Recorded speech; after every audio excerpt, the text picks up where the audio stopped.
Bienvenue dans la chaîne des histoires extraordinaires.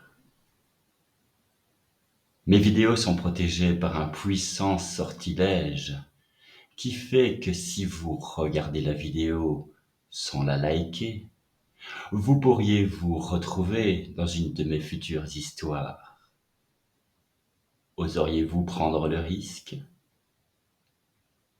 Aujourd'hui, je vous parle d'une histoire qui, si vous êtes fan de Spider-Man ou si vous détestez véritablement les araignées, pourrait influencer votre jugement à l'avenir.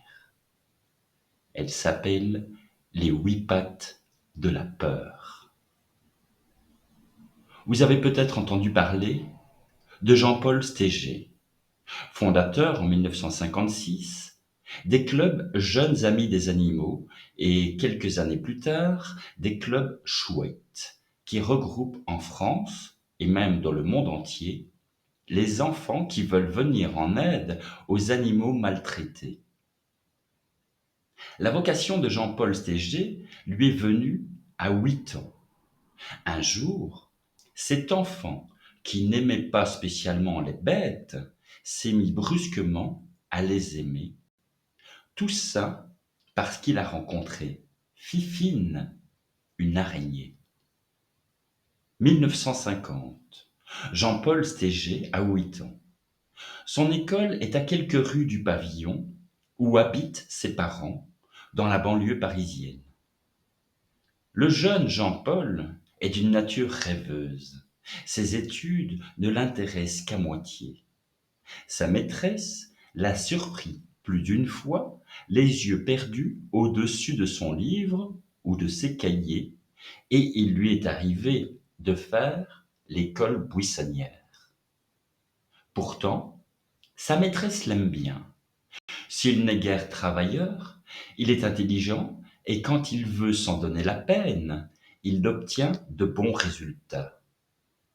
Tout irait donc bien pour Jean-Paul s'il n'avait pas l'épreuve hebdomadaire, le cauchemar du vendredi après-midi, le cours de chant. Car le professeur de chant n'est pas comme la maîtresse. Il s'est mis en tête que tous les enfants pouvaient, savaient et devaient chanter. Or, Jean-Paul a une voix affreuse. Il n'a pas la moindre oreille et confond toutes les notes de la gamme.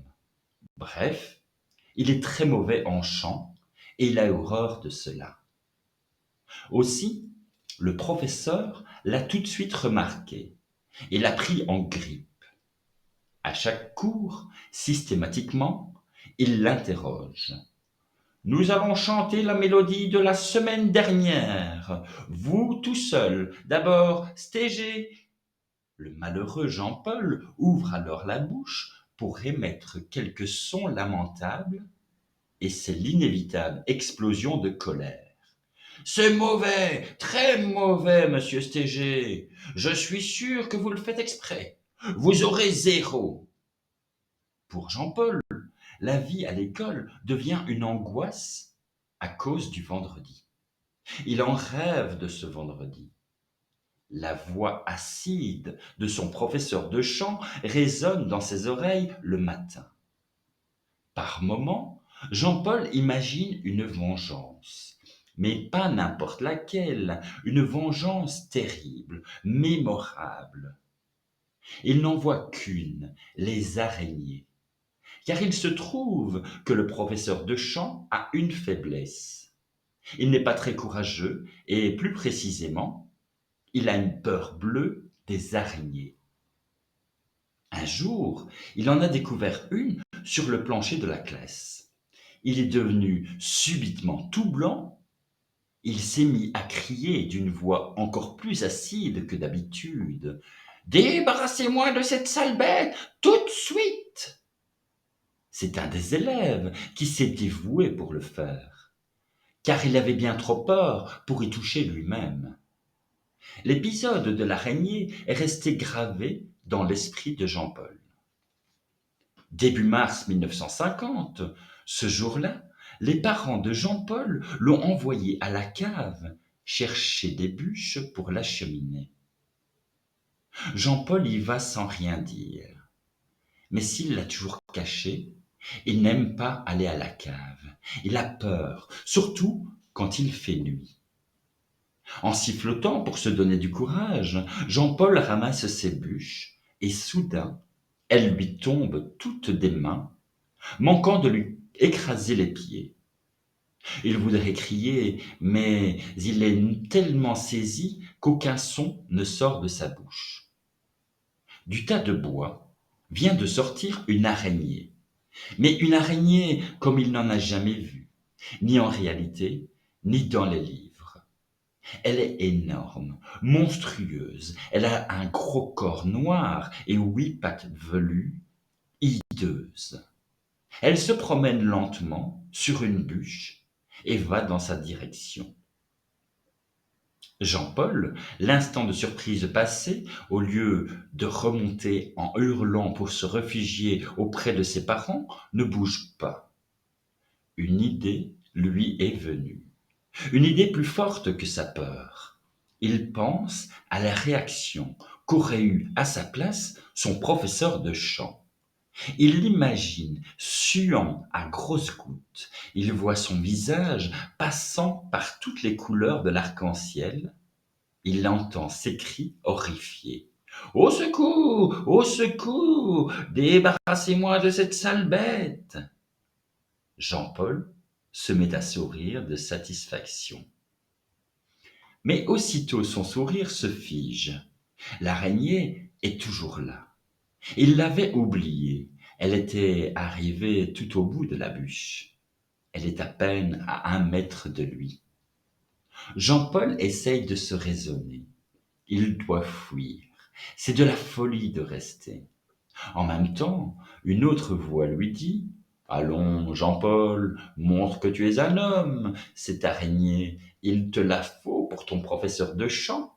Tu tiens enfin ta vengeance. » Jean-Paul remonte chercher un bocal de verre. Quand il revient, il espère, au fond de lui-même, que l'araignée aura disparu. Mais non, elle est toujours là, sur sa bûche. Elle semble l'attendre. Il faut y aller. Avec 1000 précautions, il approche le bocal. L'araignée n'a pas l'air effrayée. Au contraire, elle y pénètre d'elle-même. Rapidement, Jean-Paul visse le couvercle. Voilà, c'est fait. Il n'y a plus qu'à percer quelques trous pour qu'elle puisse respirer. On est jeudi, demain, c'est le cours de chant. En s'endormant, après avoir vérifié une dernière fois que l'araignée, cachée sous son lit, ne pouvait pas sortir, Jean-Paul s'abandonne à des rêveries merveilleuses. Il va mettre l'animal dans le tiroir du professeur, qui va l'ouvrir au début du cours, comme il le fait toujours, et alors,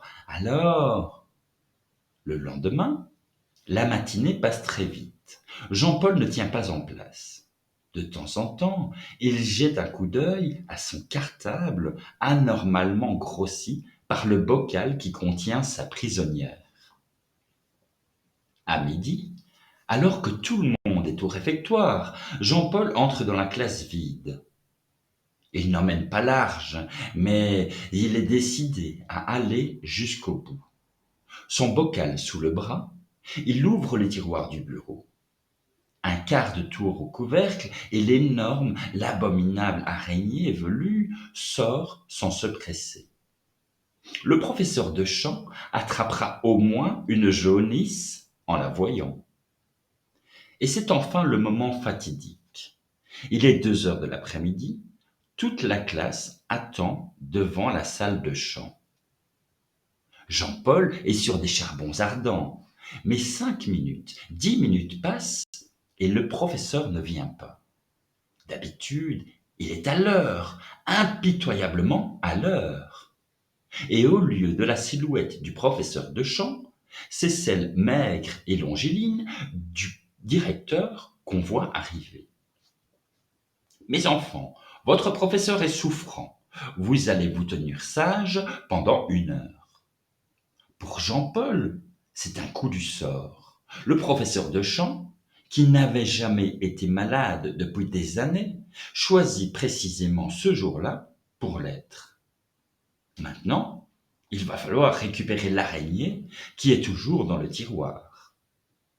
À la fin de l'heure, Jean-Paul s'attarde dans la classe.